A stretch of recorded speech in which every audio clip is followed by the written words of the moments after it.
Is it bird? Is it a plane? It's Superman! Hello everyone, and welcome back to the Plutonium Show. Thank you so much for joining us today. We normally upload on Mondays, as you all know, but I had a military obligation yesterday, so unfortunately we had to postpone it, but here we are. Here we are. Before we get into today's main topic, I thought we'd have a little bit of a laugh. You into that? I'm into that. Alrighty. Starting off with this headline from the New York Post. Meghan Markle would love for King Charles to give American Riviera Orchard his stamp of approval. So basically, if you read through this joke of an article, it becomes quite clear that Meghan Markle is potentially not in her... I don't want to say anything that implies mental illness because I'm not qualified, but there's something off, which has been obvious for, since her debut on the world stage. But here's a woman who actually believes that she can just reach out or, use her husband to reach out to the family after everything they have done to them. Most recently with that dog biscuit debacle, with Princess Catherine's appearance at Trooping the Color, and still be given the time of day by the royals. And not just that, but actually help her out with, promoting her failed non-launch, because they keep saying launch. What launch? It's never happened. The King of England. It's just... The King of England has more important things to do. Even if he was on good terms with Miss Markle, then no, he's still not going to give you the time of day about your small little brand that you just started out of nowhere, that you happen to bring up every single time the royal family is doing something else. The funny thing is they've done the exact opposite, some would argue, because when she released her so-called jam, the official Buckingham Palace Instagram page also put up posts of their jam. I remember talking about it. Maybe I even shared it in the story months ago. It's kind of old, but yeah, I don't think they have any interest in supporting you. But listen to this delusion. She still believes that there is a lot more support for them inside the royal family than people let on, and thinks it would be foolish not to ask for help. Wait. God. It keeps going. Despite all the drama, Meghan does not see why they should not be able to drum up some support and backing. Wow, what were we just saying last week about how narcissists or people who have a lot of narcissistic traits can never see that they've done anything wrong? Where was this during that discussion? Whoa. What always fascinates me with these stories is it shows me, as someone who has unfortunately crossed paths with these people, that they are all identical. Of course, there are some differences, but for the most part, they operate out of the same book. It's particularly when it comes to how they think that absolutely nothing's wrong. It again, back to that whole, I think we mentioned it last week, where, to them, it's just like, there's nothing wrong. We're going to make amends. It's like we're going to be best friends and nothing's ever happened.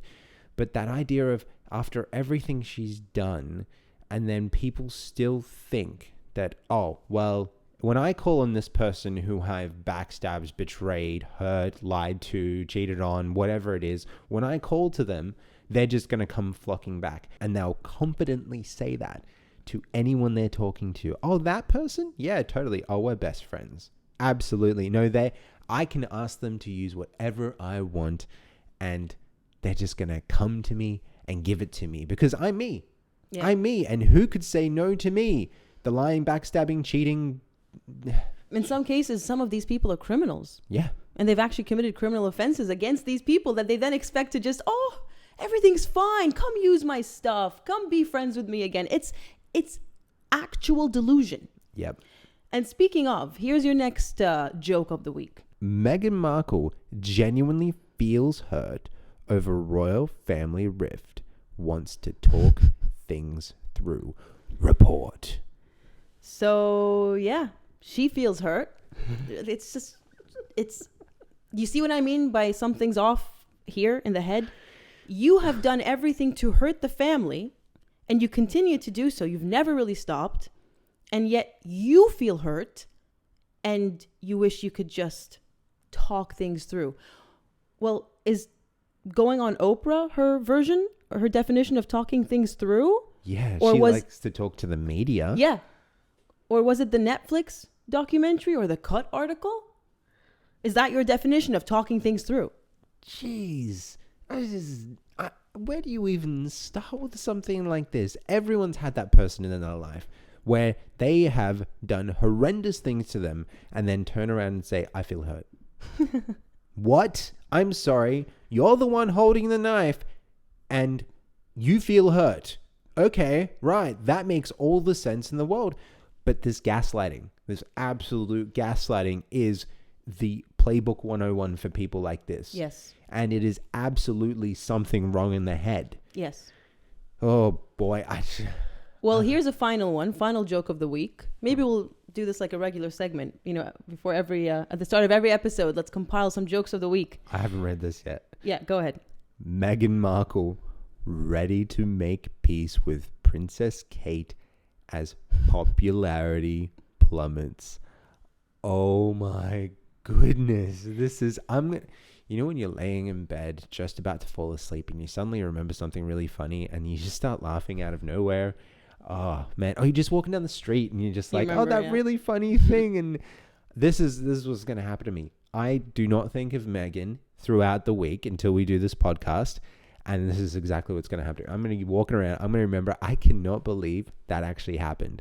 The screws are so loose now. Jeez. The good thing is actually about this particular publication, Daily Express or the Express, is that they actually reveal her motives as popularity plummets. She doesn't want to reach out to Catherine out of the goodness of her own heart, which, does she even have one? Have a heart? Nope. And, or because Catherine has been suffering and has been recovering or sick. And no, it's because they say it right there in the headline. And I really love that because that is the truth. That is what we have all been saying every time there is an olive branch. Oh, we tried to reach out. Oh, we're trying to make amends. Why?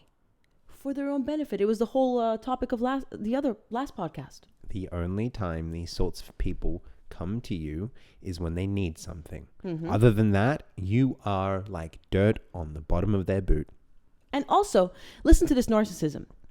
A source told this magazine, Meghan is ready for a reconciliation. She wants to make peace. So it's all about her. Again, she's ready for a reconciliation to repair a rift that she created, but she has no consideration for the other person and whether they want anything to do with her. Because I've been on the receiving end of that, from this behavior where they want to patch things up. And I'm like, but I don't want you in my life. Yep. I don't want to patch things up. I'm so glad that I got rid of you. And now you're coming back? Yep. No thanks. When you get these people out of your life, you keep them out of your life.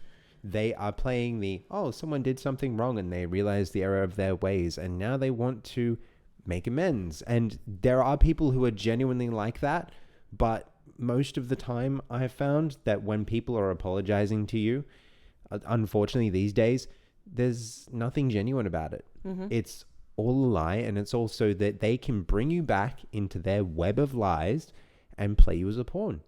Yep. Fool me once. All right. On to, I would say the main topic. The main topic is hopefully going to be reflected in the title, which I normally come up with after recording. So what we will do today is briefly talk about the background, because it does matter in the sense that this time it's different from the other awards or most of the other awards, because there is a very inspirational figure behind this particular award.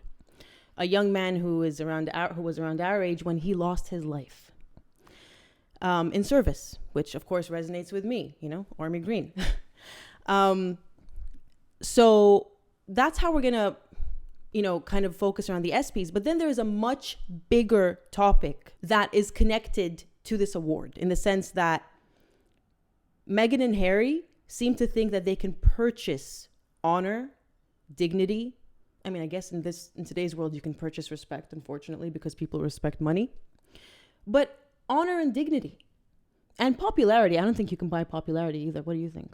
No, I've seen it many times before, and we'll see it many times again, that often people who are shoved down people's throats enough, through this is what's popular, this is what you should do, it really does backfire. Yeah. Often, because especially in the circumstances I'm talking about, it has a lot to do with making the right formula, right? But even when someone is perfectly engineered to be likable by the most amount of people, so they will spend the most amount of money and get a return, when someone becomes a literal brand, even then that backfires. Because I hope that people are starting to catch on. So you can't even buy popularity these days. Yep. And you certainly can't buy likability. You really cannot make people like you. As in real life, you can't make people love you. So the context of this award is related to the Invictus Games. So basically, ESPN has decided to pick Prince Harry as the recipient of the Pat Tillman Award for Service, which is an award that is given to a person with a strong connection to sports who has served others in a way that echoes the legacy of the former NFL player and U.S. Army Ranger Pat Tillman. So basically, it's because, Harry served for 10 years with the British Army. And I say these in quotation marks because as someone who has also trained as an officer, I can almost guarantee you, and Harry says it himself in his book, you don't have to take it from me, his experience of the Army was a joke. And the more I think about it, the more I remember how I felt as I read Spare, the more infuriating it can get. I don't allow it to get to me, but it has the potential to get there because it is literal blood, sweat, and tears to even graduate as an officer, let alone the work that you're meant to do once you're finished, the real work that starts. And so to see him kind of hijack that and give us all a bad name and, Prince Harry did it, then anyone could do it. That's exactly what I was just thinking in my head. It's people would look at him and be like, well, he's not, all there in their head. Well, I'm not all there in their head. I guess I can do it too. Yeah, he just brings it down. And I'm sure other Army officers can agree. So there's that aspect. Then there's the aspect of all the bending over backwards, which again, he mentioned in Spare. Army generals creating jobs for him, giving him roles that he coveted, such as with the Apache helicopter, and letting him leave the venue, the base, when there is a random drug test, which I have obviously been subjected to. My goodness, it is an insult. It's an insult to whether you're an officer or a soldier, any serving member of a defense force. His experience is an insult. And, let alone Bunker Harry, where he's coddled, even overseas on deployments. There was an attack on a base that saw 2 U.S. Marines dead because they were coming after Prince Harry. Of course, he was unharmed and, successfully removed from the location. And of course, I don't wish him any harm. I don't want him to get harmed. But to pretend he is some exemplary, soldier who personifies what Pat Tillman stood for is highly insulting. I mean, it's nepotism in written form. It's almost a confessional nepotism. Yeah. Because normally we see this, we see that person who's not qualified got a promotion in my job, even though I've been doing this job for so-and-so, and we see it, but it's never explicitly said. It's just that, oh, well, they got a promotion. Oh, who are they related to? Oh, someone with money. Okay, great. But here he is, so ignorant to it that he writes it in his book. Yep. And publishes it for the world to see. It's like, we can all tell that you're a fake and a phony. And not on top of that, if you genuinely wanted to serve, if you genuinely were part of the royal family and like, I want to be a soldier or an officer or just be a part of the armed forces to defend our country or any country around the world, would you not want to do it the right way? Mm-hmm. Would you not want to do it in such a way that you genuinely were making a difference instead of putting other people in harm's way to protect you when they could be focusing on the mission? The mission should never be Harry, but I don't know if Harry would ever understand that concept. That is such an excellent point you make, because you're right. I remember from Spare, he was insisting on getting deployed to certain areas. And I remember Iraq was completely a no-go for him because it was too high risk. But that's a form of selfishness. When you know you're going to be made a target, that's why the whole campaign of Harry's deployment was initially meant to be a secret. The media were not allowed to report on it. And because they knew, the royal family, the British government, they knew that he would be made a target. And yet he selfishly insisted, knowing that he could put his comrades' lives at risk, to go there just to play hero for the cameras. Because from people who have served with him, we know that he didn't do much. And it's funny you mentioned how he blatantly admits to nepotism, because that's one of the things I picked up in my review of the book. As I was reading it, I told the audience when I was reviewing it, he is so unaware of what real service is that he unabashedly talked about his version of it in the book. Because if I were a princess and I was serving in the army and I had special treatment, I would be ashamed of putting it out there, laying it out there, and talking about how there was no chain of command for me. I went straight to generals. I had tea with them. While the rest of us have to follow a strict chain of command. And a lot of the time, these requests that you have, they get bottlenecked. They never get up to the actual decision maker, and you got shot down. Honestly, that's the same in every organization. I'm not going to just say that it's the defense force in my case, but I'm sure everyone who's worked in a company, even a private company, there's always some kind of a bottleneck unless you have an express route, which is also known as nepotism, privilege. Yep. Another thing that's just hit me too. I don't know if Harry has ever done one of these two things. One, ever done something for someone else, or two, ever experienced shame. Your first point is a brilliant segue, because the shame thing, I don't know if he and his wife are capable of feeling that. But your first point, some would argue, including ESPN, that he established the Invictus Games. Now, we all know that's not true. For some reason, the royal family, based on their website and the blurb of, his page, seemed to be rewriting history, or I don't know. I don't want to accuse them of that because I don't know if that's their motive. But get a load of this on the royal family website before I show you the original 2014 statement about the establishment of the Invictus Games. It says clearly, and I'll put it up on the screen. In 2014, the Duke created and helped organize the first Invictus Games in London.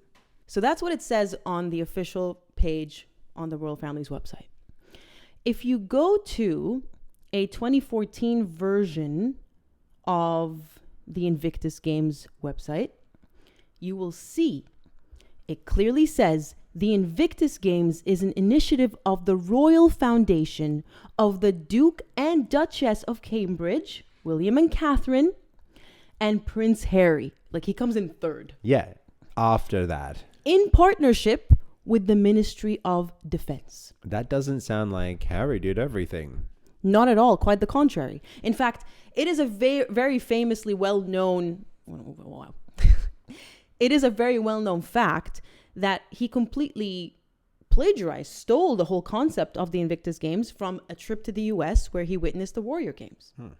I don't know if he's ever admitted to that. I think there's some mention of it in Spare. Don't quote me. It's been a while since I've read it. But even then, it wasn't an original idea. And you can argue there's no such thing as an original idea. I get that.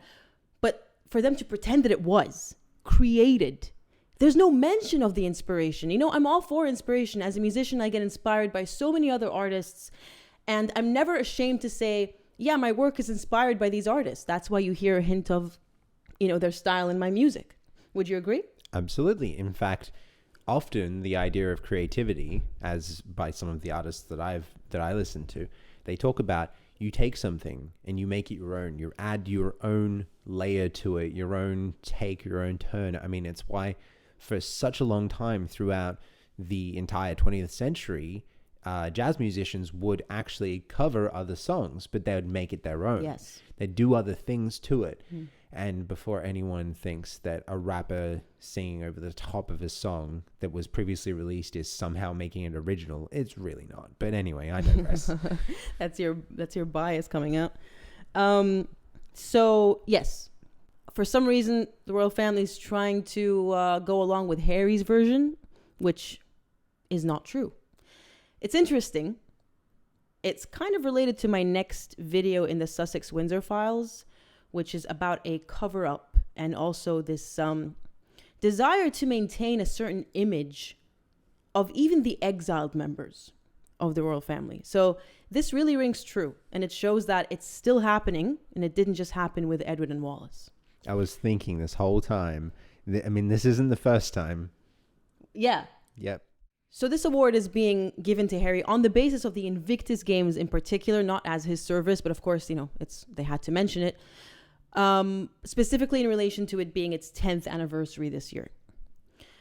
I don't think it's a coincidence that Serena Williams is hosting.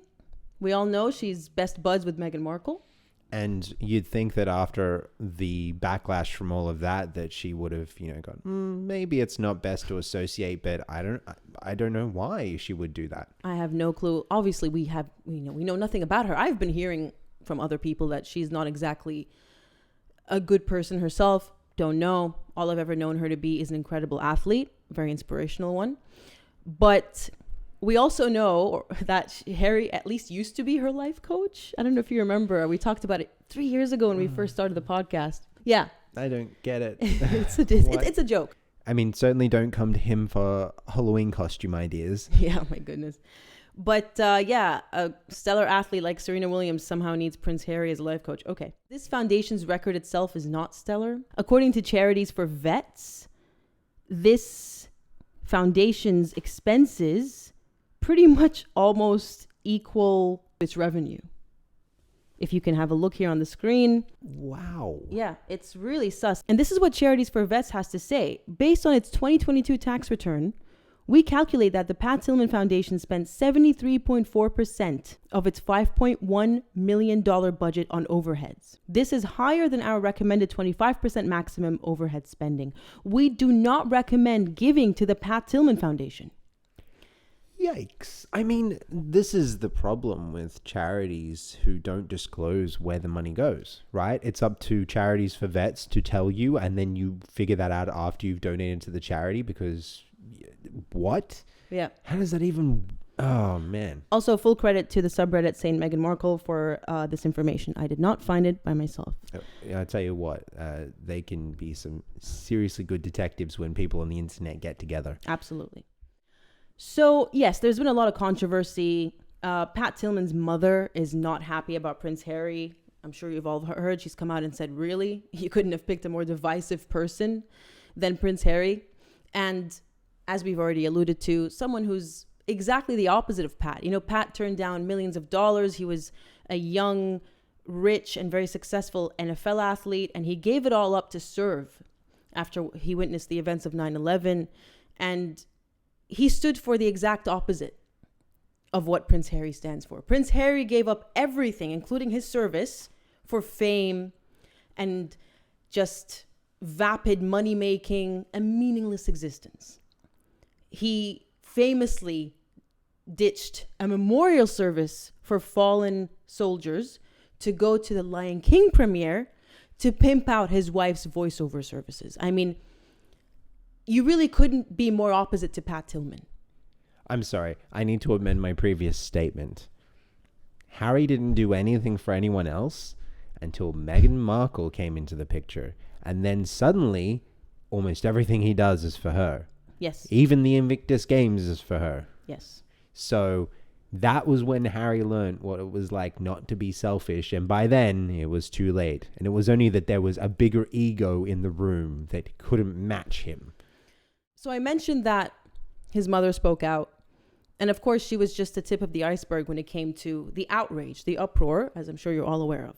ESPN stood their ground and claimed that ESPN, with the support of the Tillman Foundation, is honoring Prince Harry specifically for the work of the Invictus Games Foundation as it celebrates its 10th year promoting healing through the power of sport, yada, yada, yada.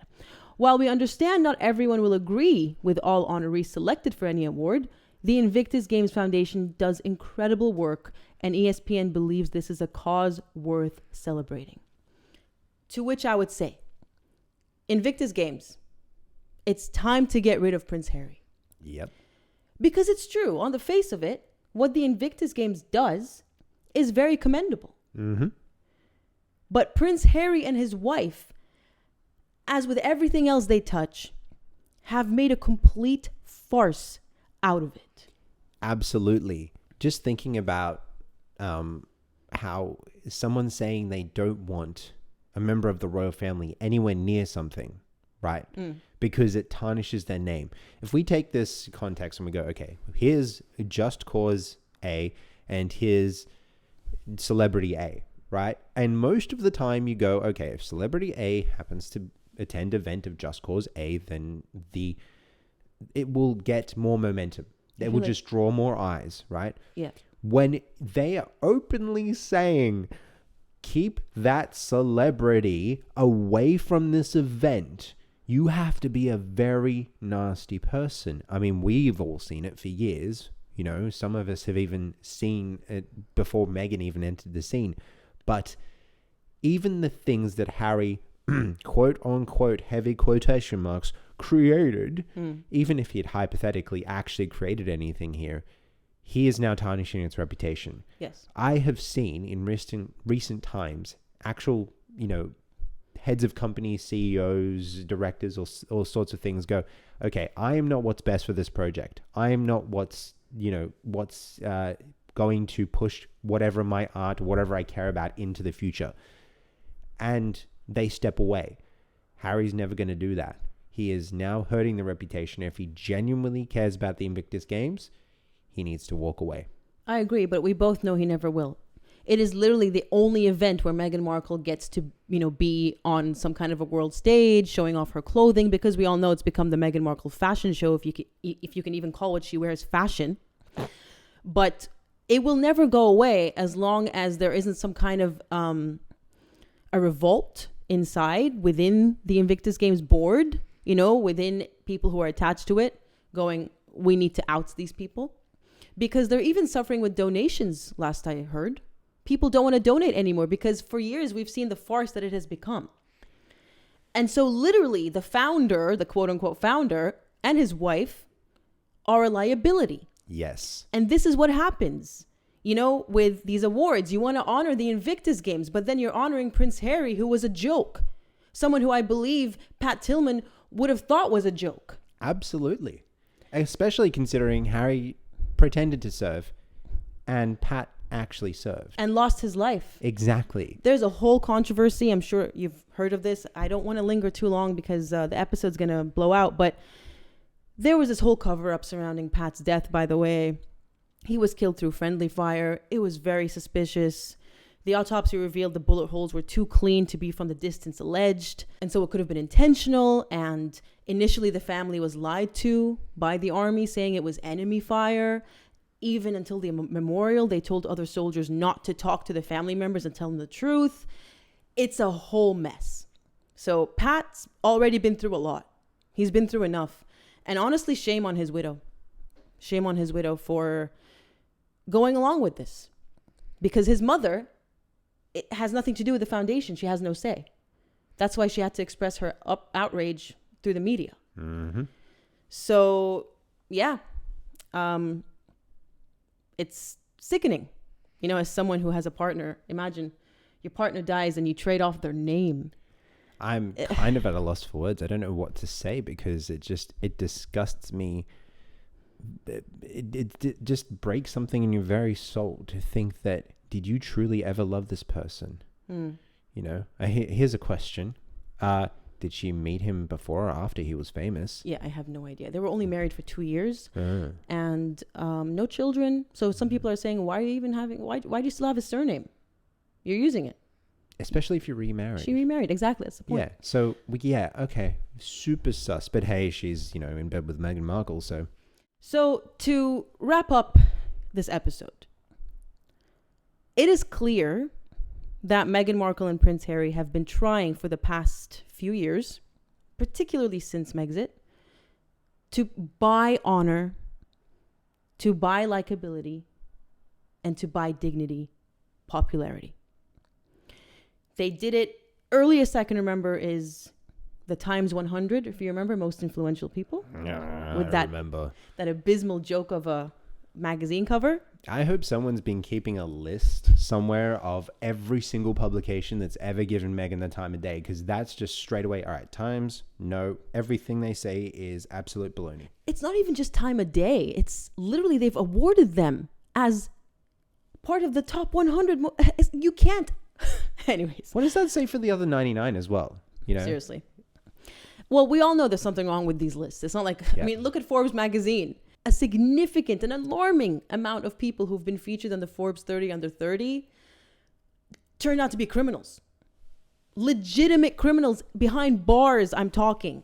So, yeah, these lists mean nothing. These awards mean nothing. Meghan got nominated and won, her podcast did, her Flopcast, for the People's Choice Award, if you remember that. That was probably purchased. There was then the Gracie Award. That was probably purchased. There was, of course, the infamous Woman of Vision Award, which preceded the infamous New York car chase that never happened. And then there was, of course, earlier this year, the Aviation Legend Award to a man who, by all accounts, can't really fly. Yeah. And now we have the Pat Tillman Award. So they clearly never learn. Nope. I think that's a running theme with all of our commentary. Mm-hmm. They never learn. How could they have done anything wrong, you know? And so no matter how many awards they've purchased and they still haven't improved their likability, if anything, if you look at the trajectory, it's been getting worse and worse and worse and worse. And the more awards they purchase, the worse they get. So they're not learning. It's not registering in their minds, or perhaps this is just a selfish ego boost. They don't care if it gives them likability and popularity. All that matters is they get to dress up and get the ego boost and the attention and the exposure. Yep. For that one night. I think you're onto it right there. I think that that's probably exactly what it's it. Because she knows that she goes on the internet and the truth's there. She doesn't like the truth. So she goes to this event and she has to dress up and everyone has to be polite to her for that event. Wouldn't want to insult an awardee at any point, right? Wouldn't want to truth bomb an awardee. So it's the one time she can feel special. However, I have an award for Meghan that she actually has earned, and I think she'll be the first person to ever get this award. An award for the most awards won without lifting a finger. I think her husband's starting to rival her. That's true, actually. Let's see which one wins out. Now it's a race to the finish line. Yeah, because it's interesting. I've noticed last year, 2023, was her getting those stupid awards. And now this year it's shifted to Harry. So it's like they're taking turns. I wasn't trusting my memory on that because when you said it, I went, wait, what has Meghan won this year? And I genuinely couldn't remember anything.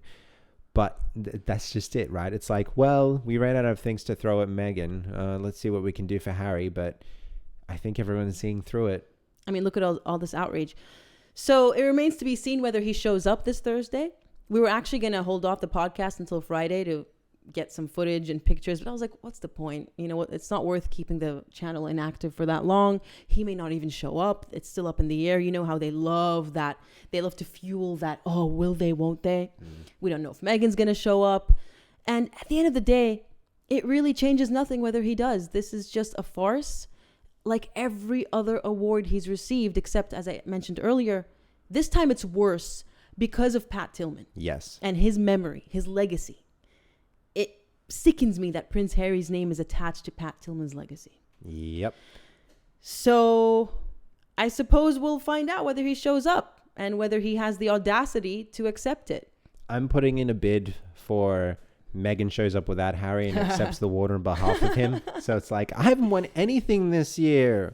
Or how about she presents the award? She might insist that she's going to present the award. No. And then make some kind of a speech on his behalf while he stands there fumbling with the award like he's an afterthought. Oh, how about she makes a speech on how women should stand up together and be together at an award that's completely unrelated? Absolutely. She's done it before. Exactly. That's what, oh man. Oh geez. Place your bets, people, you know? Absolutely. Place your bets in the comment section. Oh boy.